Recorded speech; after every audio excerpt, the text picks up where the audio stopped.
had a coaching client last year say something that was incredibly wise. When he hired me, and in other words, I took him on as a coaching client, he said, "You know, Alex, the reason that I wanted to be your client is because I want to be where you are in a few years, and I know you did not get there by accident. You designed your life." And I thought that was extremely wise and spot on, because the thing is, so many of us wake up when we're 20 or 30 or 40 or 50 and realize we don't even know why we got here or how we're here. And we know for sure that this is not where I wanted to be, where we wanted to be years and years ago. Now in this video, I want to share my personal process I use for not only scripting the direction of your life, but how I reinvented my own life and consciously created it from 26 until 30.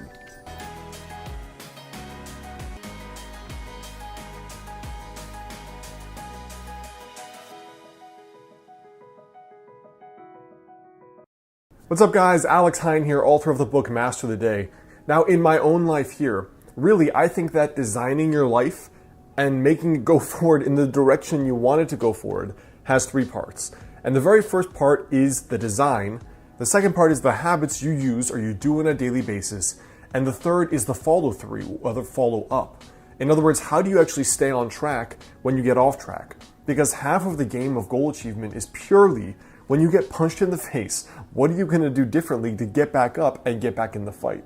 Now for me, the first thing is vision. It's basically the design.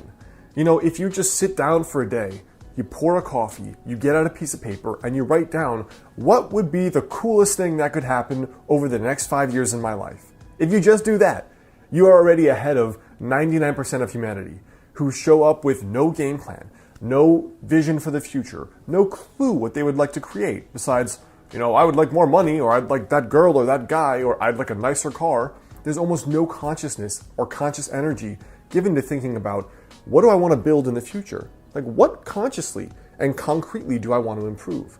So for me, the way that I do that is, first of all, I have a journal where I'm regularly writing down updates for the kind of life that I want to build. You know, it starts with the vision, which makes me think of the fact that the skyscrapers of New York started with a picture in somebody's head. And so did spaceships. And so did curing a difficult disease. And so when I think of it like that, I always make sure I'm consciously creating, even if it is just in my thoughts, even if it's just up there, both in print journals and in a document that I call 5 years from today. So the three things that I use for my yearly envisioning are, one, the yearly envisioning process I've talked about here, which is basically at the start of each year, I write down what is the coolest thing that could happen this year. Like perfect year, no limitations, no just be realistic, but like what would be the coolest thing that could happen? I put it on one piece of paper that's always on my desk every single day, and I review it twice per day. Now from there, that yearly document also has my daily habits, the unique projects I'm working on in each quarter of the year, as well as the things I know that I need to work on to get better, basically, to improve myself.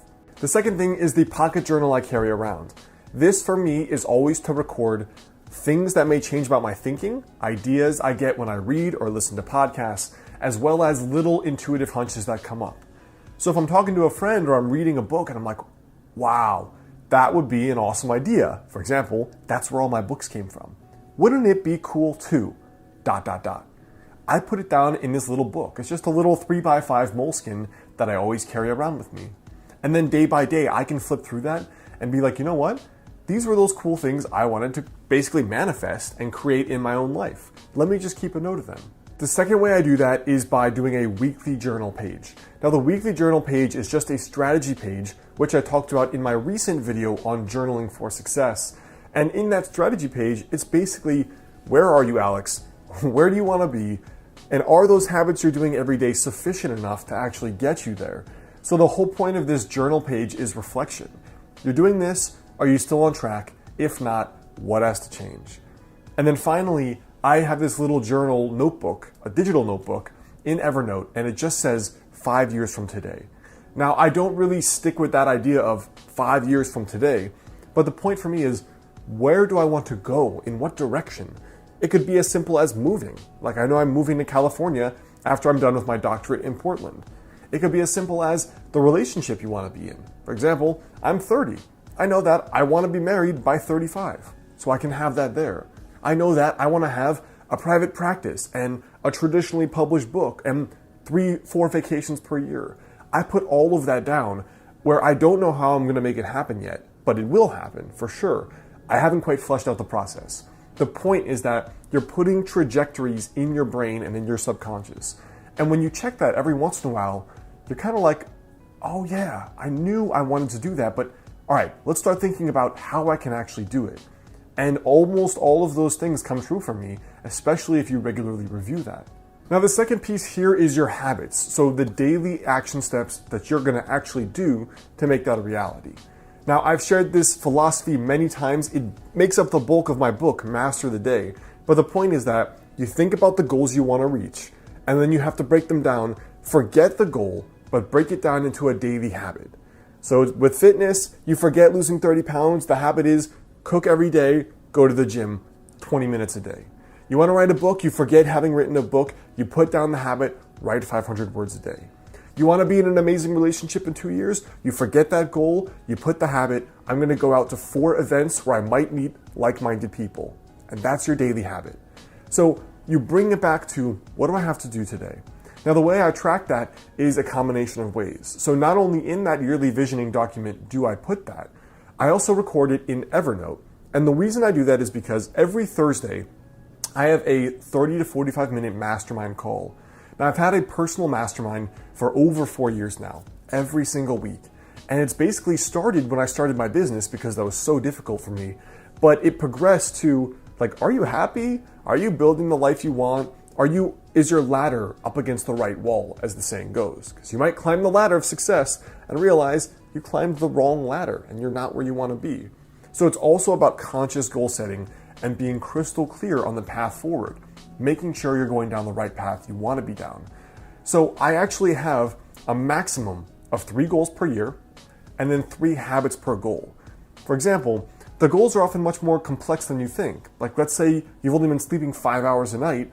Well, your daily ritual may have to be, I'm going to disconnect from the computer at 11, I'm not going to have coffee after 5, and I'm not going to stress myself out with homework or with work after a certain time. It may take a few habits. Just like doing well in school or high performing at your work may also be more than one habit. It may mean I'm going to study this study strategy every day and apply that. Or I'm going to do an extra 1 hour of work per day or self-study or something else. The way that I personally do it is just 3 habits per actual goal. And those I track in a weekly scorecard document, which is, these are the 3 things, did I do them Monday through Sunday? And then when I get to my Thursday night mastermind, we all get on the phone and I basically give a report. I did this 50% of the time, 90% of the time. This is what didn't work. This is what I have to improve. And then the third part for me about consciously designing your life and going forward is really just 2 things. It's the follow through to make sure you actually do these things. And then number 2, it's following little intuitions about when you have to pivot. So the way I keep the follow through going is every night I do a little Master the Day journal page. The journal's not out yet, but I still have a print kind of document that I use for tracking, did I do this? Where do I have to improve myself? The Thursday Mastermind, which is a 45-minute call, we use Uber Conference for free. You could do the exact same with a few of your friends or people online. My very first mastermind was totally online people I had met that were other internet entrepreneurs. Now from there, I have the Thursday Mastermind, I have the weekly strategy journal page, and I have my daily habit tracking. And besides those 3 things, all I do is carry around that little pocket Moleskine journal I told you about, because then I feel like if something doesn't feel right at all, like you're off track, you don't like this job, you're dating someone and you realize something's not right, I write down the intuitions because I can't always consciously articulate the next move. Sometimes it's easy, I want to move to California. Other times it's not. Do I stay in this relationship? Is this business still what really excites me? Am I proud of all the work I've created? Those are things that may be better governed by your intuition and better understood. So I just keep a log of all the little intuitive impressions, and then I systematically explore them more, and then I take time to just go through them and see what's behind them and unpack them. So I hope that helps you guys. That's a little bit about my process for consciously scripting your life, which has been my whole shtick for a while. And that's really the thing that made the biggest difference for me going from 24 or 25 where I had done nothing impressive with my life, very average student, hadn't done much besides traveled, to now really contributing and producing a lot and having had a productive life the last 5 or so years. Now, before you go, I want you to leave a comment there below.